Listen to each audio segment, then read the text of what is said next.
Kyoto, a city everyone thinks they know. Temples, cherry blossoms, and souvenir postcards.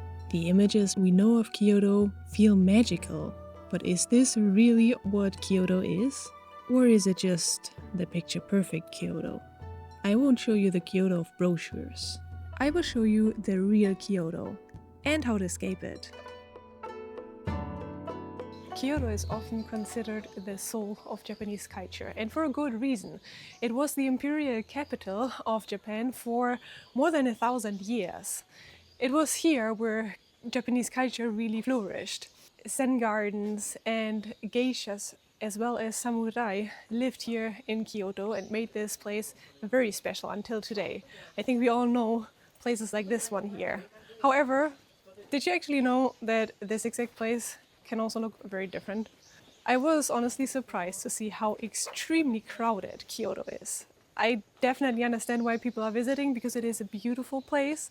However, it didn't quite keep up with my expectations that I had from all these stunning Instagram photos.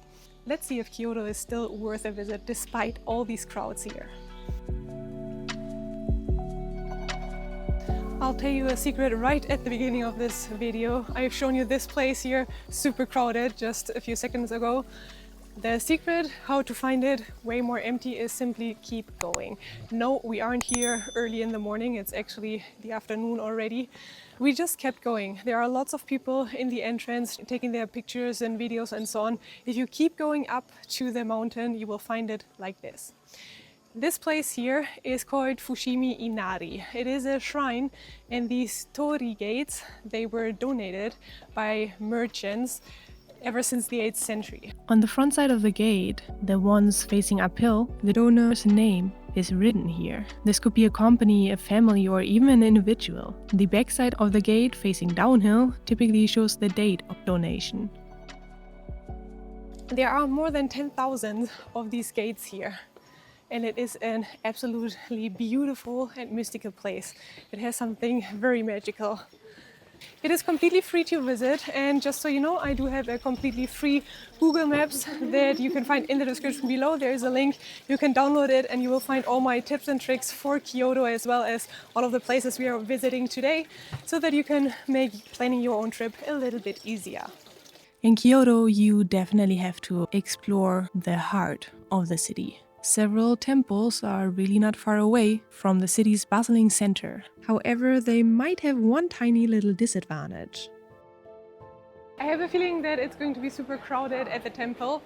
We are late. It's 11, I think, right now, and that is pretty late. If you want to go to places and experience them here in Kyoto with just a few people, you always have to be super early. So it's very crowded here already. We just saw some people making mochi here, which was quite fun to watch. There are a lot of stores here, a lot of souvenir things, food, and so many tourists. And a lot of people who dress up as geishas. Along the way you can see rental places for the traditional clothes here of Japan. It looks beautiful, so if you want to do that and get your perfect picture from Japan, you can rent them here as well. We've made it to the temple, and so did about 1,000 other people as well. As expected, it is already super crowded. However, this is a beautiful place. The street to come all the way up here is already beautiful and worth it.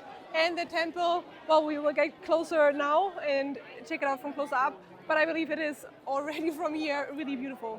The conclusion is come early, or accept that you will have like 1,000 of other people in your surroundings as well.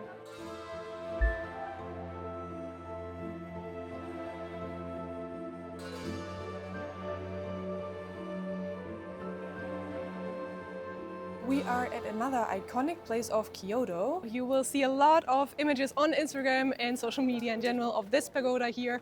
And as you can see, there are again a lot of people, and you probably already get the idea that you have to get here early at around 6 a.m. if you want to get this perfect Instagram photo. Of course, this place is also marked on the free Google Maps that I have mentioned before, but to access this map at all times, you will definitely need good internet connection. My go-to internet solution is always Holafly for all of my trips. With the Holafly eSIMs, no SIM card swapping is necessary anymore. And the best thing is that the Holafly eSIM can even coexist with your normal SIM card if you have a newer phone. That means that you will also be able to receive phone calls or text messages if you need them. And of course, you can keep your WhatsApp number to always stay connected with friends and family at home.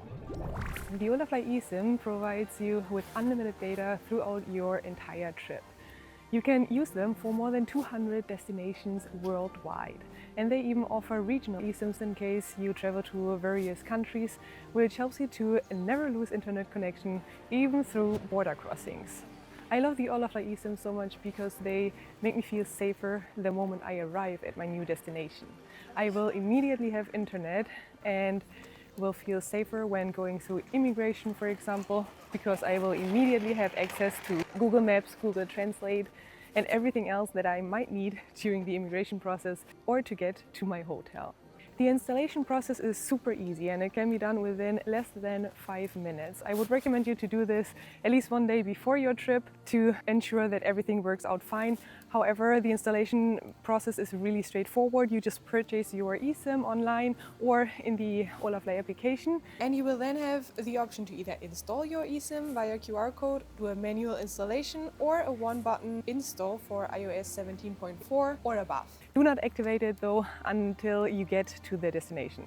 And once you arrive at your destination, it is just one click and you'll already have access to unlimited mobile data. If you want to get the eSIM, make sure to use the link in the description below or my code AVENTURALINA to enjoy unlimited data with a discount during your next trip. And we came here at 7 AM already to not have it extremely crowded.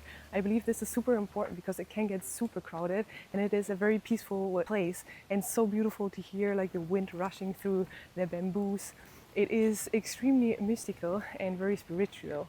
However, if there are a lot of people, I believe it won't have the same feeling anymore. So I would recommend you to come here as early as possible. Up there we saw a lot of people already returning after they finished the path of the bamboo forest. It's a bit sad, to be honest, because there's so much to see here in this area. There's this beautiful park area with the riverside. It's very peaceful as well and definitely worth a visit. The bamboo forest section itself is really not big. It's like, I don't know, 400 to 500 meters long and that's it. So I definitely do not recommend you to come here just for that and just to get your photo taken here at this spot. This area here is not that close to the city center, so in my opinion just the bamboo forest is not worth it. The whole area definitely yes, and we will check out another temple now that also looks absolutely stunning.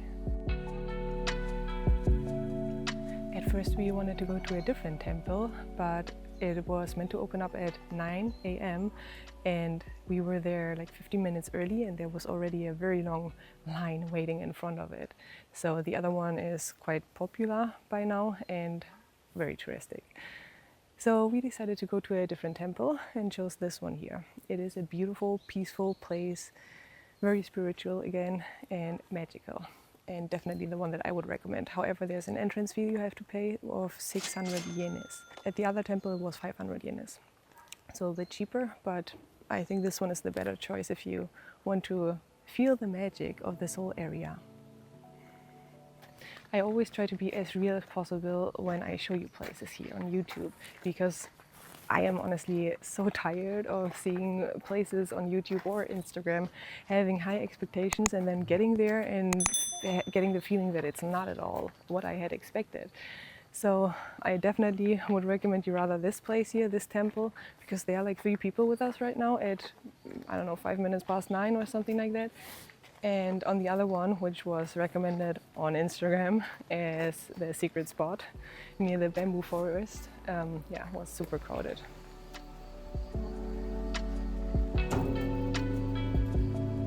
You can also rent like people who will take you in a carriage, like this one passing now. They will take you through Kyoto, through this place here as well. I don't know how to feel about it, or actually I do know how to feel about it. I feel bad about it. I would never ever do that. It seems terrible to pay someone to do such hard work. However, at the same time, I guess they live from it. I don't know, difficult situation, it just feels extremely off that there are people sitting in these carriages like kings and then others running and sweating here in the sun. Let me know in the comment section what you think about this.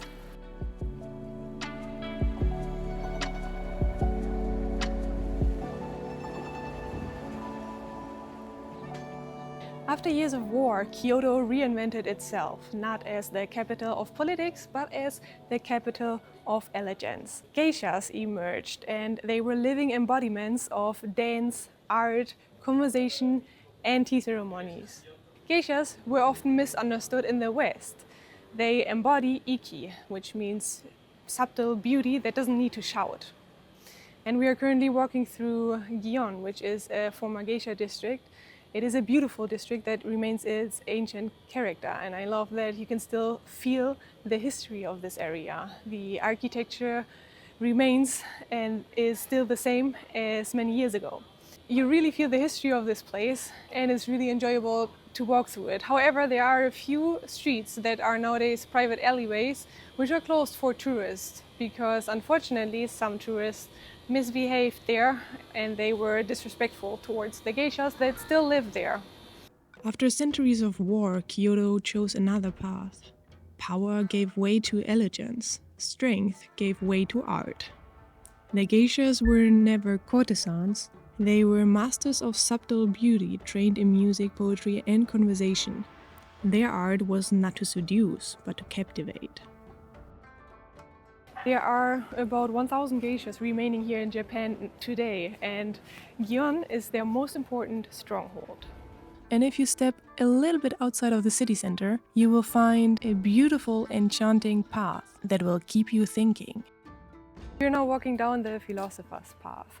It is a very calm and tranquil and spiritual place, and a place where history and thought come together until today. The Philosopher's Path was named after one of the most famous philosophers of Japan. He used to walk this exact same path on a daily basis, and he thought about Zen Buddhism, ethics, and the sense of life while doing so. And the name stuck. Until today, Japanese call this path the Philosopher's Path. It is a beautiful place and starts at a very popular temple. A temple that we went to before, but it was super crowded. There was a long line waiting for the entry tickets, and you have to pay a fee of 500 yen. So we decided to skip the temple because along this path there are also various temples, smaller shrines that you can see. The Philosopher's Path looks timeless, but it actually has a relatively modern story. It stretches about 2 kilometers along a canal lined with cherry trees, linking the Silver Pavilion to the neighborhood of Nanzenji. It's a very beautiful place, very calm. I wasn't expecting that when I saw the crowds there in the temple, but I think it's worth it.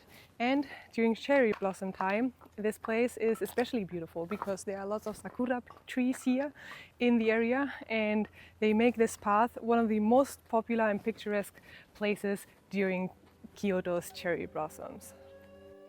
In recent decades, Kyoto has evolved into a unique blend of ancient and modern. And while Kyoto welcomes millions of visitors every year, there are still quiet corners. We decided to go to Kuruma, which is a little bit further outside of the city center. It took us 1 hour and 10 minutes to get all the way up here. And I was thinking about not going here because it is so far away. And now I'm so happy we actually came because it is so beautiful. It is a huge area of various temples and shrines. You can climb up all these stairs. There's also a cable car, but we are going to walk up the stairs because I think there's a lot to see along the way. And this is only the entrance part, and I feel like this is already so beautiful here. You pay an entrance fee of 500 yen, which is completely fine, I think. And I believe the whole path would be almost 3 kilometers long. I'm excited to see what we can find here.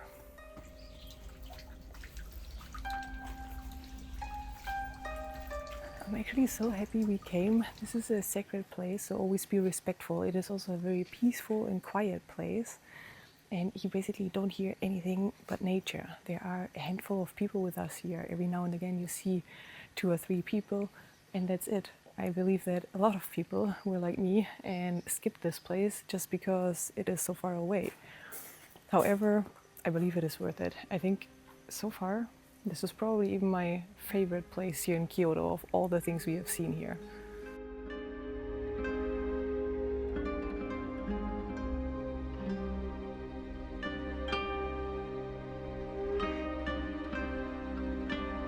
But at night, you should definitely head back to the heart of Kyoto to explore its lantern-lit alleyways. You definitely shouldn't miss out on a walk through Potoncho. It is this cute little alleyway here that is beautifully lit up at night. It is quite touristic as well, as you can see, but I still believe it is worth it. There are lots of restaurants here and also smaller stores. But what I really like is the architecture that also remains quite old and the way it is lit up. It is not like in Tokyo with all these harsh flashing lights. It is really a cute area to walk through. The lantern-lit alley feels like it slipped out of another century. By day, it's quiet, but when night falls, the wooden facades glow with paper lanterns, and the alley transforms into one of Kyoto's most enchanting experiences. For a long time, Potoncho was known as an entertainment district, and it kind of is like that until today.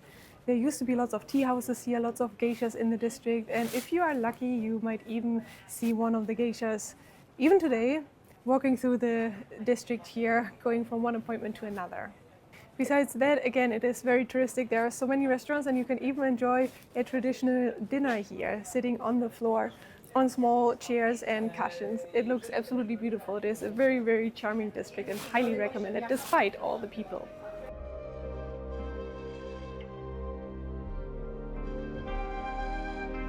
Potoncho is a beautiful way to end your trip of Kyoto. It is extremely touristic, like the whole city in general, but honestly it was a beautiful visit. This here is the Japan that I think a lot of people have in their heads, right? With the temples and the beautiful cute alleyways with the lanterns and everything. I thought it was super cute and super nice to visit. It's a beautiful city, and even though, yes, there are a lot of people here, lots of crowds, it is still worth it in my opinion. If you are interested in the historical side of Japan, you should definitely come here to Kyoto, because this is where you will feel the weight of history. Kyoto is not a city you simply visit. It is a city that reveals itself slowly, like a secret whispered only when you're ready to listen.